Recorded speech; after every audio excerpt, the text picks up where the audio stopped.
Hello students, आज हम discuss करने वाले हैं बेसिकली इंडियन इकोनॉमिक्स का चैप्टर फर्स्ट का पार्ट फर्स्ट, जिसमें हम डिस्कस करेंगे बेसिकली कि जब हमें फ्रीडम मिली थी तो हमारी इकोनॉमी कैसी थी।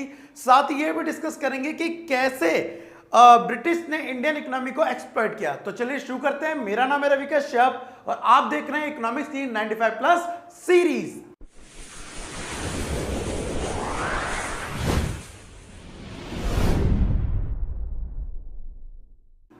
तो वेल स्टूडेंट, आज का जो टॉपिक है उसमें हम समझने वाले हैं कि कैसे हमारे को एक्सप्लॉइट करा ब्रिटिश ने अपने टाइम पर। ठीक है, देखिए जनरली कहा जाता है कि हमें आज़ादी मिली थी 1947 में। सिंपल वे में आपसे बात करूंगा मैं, ठीक है। हमें फ्रीडम मिली 1947 में और हमने बहुत ज़्यादा मेहनत करी उसको आज़ादी पाने के लिए। लेकिन उसके पीछे, आज़ादी के पीछे कई सारे हमारे फ्रीडम फाइटर तो थे ही, लेकिन एक सबसे बड़ा जो कारण था आज़ादी देने का, वो कारण ये था कि अंग्रेजों ने या कह लो ब्रिटिश ने इंडिया को इतना लूट लिया था कि अब उसके पास कुछ बचा ही नहीं था लूटने के लिए। इसलिए हमने कहा जाओ अब तुम्हें आज़ाद किया। बेसिक ला अगर ऊपर से बात करो, बेसिक सी जो इंडिया था वो कहीं ना कहीं ब्रिटिश का क्या था, उपनिवेश था। इसलिए यहाँ पे वर्ड यूज किया जा रहा है कॉलोनियल एक्सप्लॉयटेशन। ठीक है, मतलब कि इसका वर्ड का मतलब क्या था कॉलोनियल का, कि जब एक देश दूसरे देश पे शासन कर रहा होता है और उसको यूज कर रहा होता है तो उसके लिए वर्ड यूज होता है ये। साथ में एक्सप्लॉयटेशन का मतलब जो वर्ड है वो शोषण के लिए यूज किया जाता है। तो अब हो क्या रहा है, उसने हमारे हर सेक्टर में क्या करा, एक्सप्लॉयटेशन किया। उसने एग्रीकल्चर सेक्टर में एक्सप्लॉयटेशन किया। कैसे किया, देखिए उसने क्या करा, यहाँ पर जमींदारी प्रथा लागू कर दी, जिसकी वजह से जो जमीन के मालिक थे वो कौन हो गए, जमींदार हो गए। और जिनके पास जमीन नहीं थी, लैंडलेस जो भी टिलर ऑफ दी सॉइल थे, उनको जबरदस्ती काम करवाया और ज्यादातर हिस्सा किसने रख लिया, जमींदारों ने। और जमींदारों से क्या ले लेते हैं, टैक्स। उसने हमारा एग्रीकल्चर बर्बाद कर दिया ब्रिटिश ने। इंडस्ट्रियल सेक्टर बिल्कुल बर्बाद कर दिया। कहीं ना कहीं इंडिया एक टाइम पे सोने की चिड़िया कहलाता था। उसका कारण यह था इंडिया की जो हैंडीक्राफ्ट है या इंडिया का जो नेचर था इंडस्ट्री का पुरानी, वो उन्होंने बर्बाद कर दिया। हैंडीक्राफ्ट इंडस्ट्री तो पूरी बर्बाद कर दी, किसने, अंग्रेजों ने। लास्ट में डिस्कस करते हैं इंटरनेशनल ट्रेड। हम यही चीजें, मसाले, हैंडीक्राफ्ट, विदेशों को क्या करते थे, इंपोर्ट करते थे, एक्सपोर्ट करते थे, और कुछ चीजें विदेश से इंपोर्ट करते थे। लेकिन कहीं ना कहीं अंग्रेजों ने अपने फायदे के लिए ये सारी चीजें एक्सपोर्ट और इंपोर्ट कहां तक सीमित रखा, इंग्लैंड तक सीमित रखा, ब्रिटिश तक सीमित रखा। इंडिया को कहीं बाहर विदेशों में ढंग से ट्रेड करने नहीं दिया। तो कहीं ना कहीं ब्रिटिश ने हमारी पूरी की पूरी इकोनॉमी को बर्बाद कर दिया, एक्सप्लॉइट कर दिया by the agriculture sector, industrial sector and international trade में। ठीक है, तो सबसे पहले बात उठती है कि उस टाइम जब हम आजाद हुए 1947 में, तो उस टाइम पे जो हमारी इकोनॉमी थी वो कैसी थी। तो सबसे पहला जो क्वेश्चन बन रहा है हमारा वो यही है, features of Indian economy eve of the independence. मतलब कि जब हम आजाद हुए उस वक्त हमारी इकोनॉमी की कंडीशन कैसी थी। आपको मैं बता दूं, बहुत बुरी कंडीशन थी। कब की बात करें, 1947 की। ना मैंने देखा है ना आपने देखा, लेकिन मैं आपको फील करा देता हूं कैसी थी थोड़ी सी। सबसे पहले बात कर रहा है स्टैग्नेंट इकोनॉमी। स्टैग्नेंट इकोनॉमी का मतलब पहले समझते हैं मीनिंग स्टैग्नेंट का। स्टैग्नेंट का मतलब होता है एक तरह से रुका हुआ, जिसमें कोई चेंजेस ही नहीं हो रहे। अब हुआ क्या, आपको कुछ डाटा दिखाता हूं। यहां पर 1860 से लेके 1945 तक जो पर कैपिटल इनकम थी वो थी, चेंज हुई थी ओनली 0.5%। ठीक है, हम पे कौन राज कर रहे थे, ब्रिटिश। लेकिन उसके बाद में बताऊं 1925 से 1950 के बीच भी, तब भी ग्रोथ जो हुई थी पर कैपिटल इनकम वो 0.1% है। तो अब देख रहे हैं ग्रोथ कितनी थी, ना के बराबर थी पर कैपिटल इनकम में। तो पहला जो चीज दिख रही थी इंडियन इकोनॉमी की कि यहां पर कोई ग्रोथ हो ही नहीं रही थी। जो भी वो काम कर रहे थे अपने आप को बेनिफिट के लिए कर रहे थे, इंडियन की ग्रोथ के लिए नहीं कर रहे थे। दूसरी चीज इकोनॉमी में हमारी जो दिख रही थी उस टाइम वो थी बैकवर्ड इकोनॉमी। क्यों, क्योंकि उस टाइम पे 1947 के टाइम पे इंडिया की जो पर कैपिटल इनकम थी एक व्यक्ति की थी वो 230 रुपए थी, मात्र 230 रुपए एक व्यक्ति की पर कैपिटल इनकम। तीसरी चीज बात करें तो एग्रीकल्चर भी कहीं ना कहीं बैकवर्डनेस का शिकार था। एग्रीकल्चर कैसे था, आपको बता दूं उस टाइम पर 3 सेक्टर थे। 3 क्या, अब भी 3 होते हैं, प्राइमरी सेक्टर, सेकेंडरी और टर्शरी। तो प्राइमरी सेक्टर में उस टाइम पे 72% वर्किंग पॉपुलेशन थी हमारी। मतलब जितनी वर्किंग पॉपुलेशन थी उसमें से 72% किस में लगे हुए थे, only and only agriculture sector में। लेकिन प्रॉब्लम की बात यहां पे खड़ी हो जाती है कि वो एग्रीकल्चर सेक्टर केवल एंड केवल जीडीपी में अपना 50% का कंट्रीब्यूशन दे पा रहा था। जीडीपी क्या होता है आपको बता दूं, तो देश का जितनी भी प्रोडक्शन होता है उसको जीडीपी बोलते हैं, ठीक है। तो ग्रॉस डोमेस्टिक प्रोडक्ट, तो उस जितना भी प्रोडक्शन हो रहा था उसमें से एग्रीकल्चर का कितना था, 50%। अगर आपकी पॉपुलेशन 72% है तो कहीं ना कहीं आपका जो जीडीपी भी होना चाहिए वो कहीं लगभग 70% के आसपास होना चाहिए जो कंट्रीब्यूट कर रहा हो जीडीपी में, बट ऐसा नहीं था। तो ये भी कहीं ना कहीं बैकवर्डनेस दिखा रहा है हमारी इकोनॉमी का। नेक्स्ट है इंडस्ट्रियल बैकवर्डनेस। हमारी जो इंडस्ट्री थी वो बहुत ज़्यादा बैकवर्डनेस थी।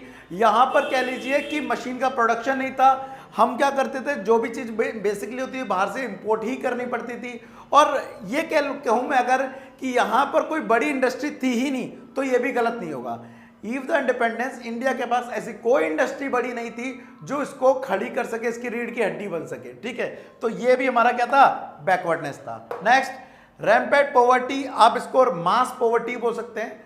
उस टाइम गरीबी इस स्तर पे पहुंच गई थी कि लोगों के पास अपने खाने के लिए खाना नहीं था, रहने के लिए घर नहीं थे और ना ही उनको काम करने के लिए रोजगार मिल पा रहा था। मींस एम्प्लॉयमेंट भी नहीं था, बहुत ज़्यादा अनएम्प्लॉयमेंट फैला हुआ था। तो जिसकी वजह से इकोनॉमी में क्या हो रही थी, पॉवर्टी फैली हुई थी, ठीक है। सो ये कुछ 5 क्वेश्चन थे। 6 की बात करते हैं तो 6 हमारा यहाँ पर है पुअर इंफ्रास्ट्रक्चर। इंफ्रास्ट्रक्चर का मीनिंग क्या होता है पहले ये समझ लीजिए। इंफ्रास्ट्रक्चर का मतलब होता है इकोनॉमिक एंड सोशल चेंजेस। जैसे इकोनॉमिक की बात करूं, पावर हो गया, ट्रांसपोर्टेशन हो गया, कम्युनिकेशन हो गया, ये सारे इकोनॉमी हो गए। सोशल में आ गए हॉस्पिटल, स्कूल्स, हाउसिंग एक्सेट्रा। अब हुआ क्या उस टाइम पे, ईव द इंडिपेंडेंस 1947 के टाइम पे, ना हमारे पास सड़कें थी सही ज़्यादा, रेल का विस्तार भी कह लो, जो रेल का फैलाव होना था वो भी उतना नहीं था, हमारा इंफ्रास्ट्रक्चर बेकार था, हमारी पावर जो हम बिजली बनाते थे उसकी कैपेसिटी भी क्या थी, कम थी, एजुकेशन बदतर हो रखी थी उस वक्त, मतलब कुछ ज़्यादा लोगों को एजुकेशन नहीं मिल रही थी, ठीक है। हेल्थ फैसिलिटी उतनी अच्छी थी नहीं। तो इन ओवरऑल को क्या बोलते हैं कि उस टाइम पे हमारा जो इंफ्रास्ट्रक्चर था वो बहुत ही क्या था, बेकार था। उसके बाद बात करते हैं डिपेंडेंट ऑन इंपोर्ट। ये बहुत इंपॉर्टेंट बात है। जो इंडिया था वो कहीं ना कहीं बहुत सारी चीज़ों को बाहर से इंपोर्ट कर रहा था, मंगा रहा था, खुद के पास वो चीज़ वो नहीं बना पाता था। तो कहीं ना कहीं हम डिपेंडेंट हो गए पूरा किसके ऊपर, विदेशों पे। वो हमें माल बना के बेचता और हम उसे यूज़ करते।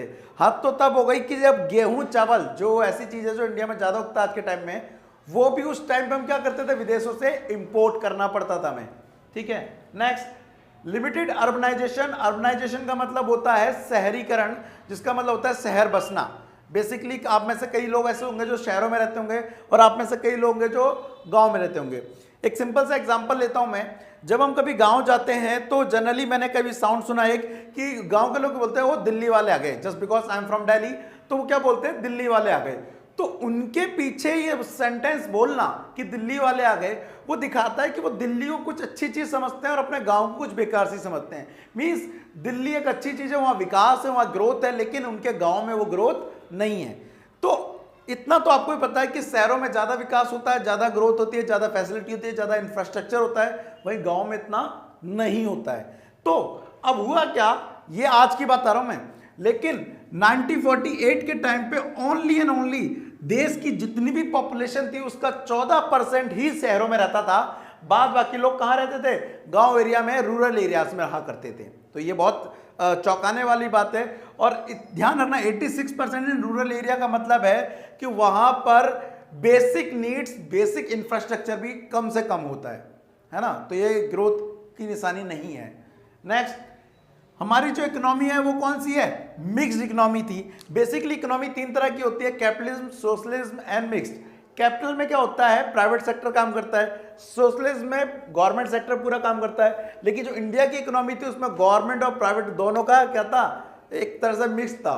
तो यहाँ की जो इकोनॉमी थी वो कौन सी थी, मिक्स थी। और लास्ट का वही पॉइंट जो मैंने अभी लास्ट में डिस्कस किया था, कॉलोनियल एक्सप्लॉयटेशन।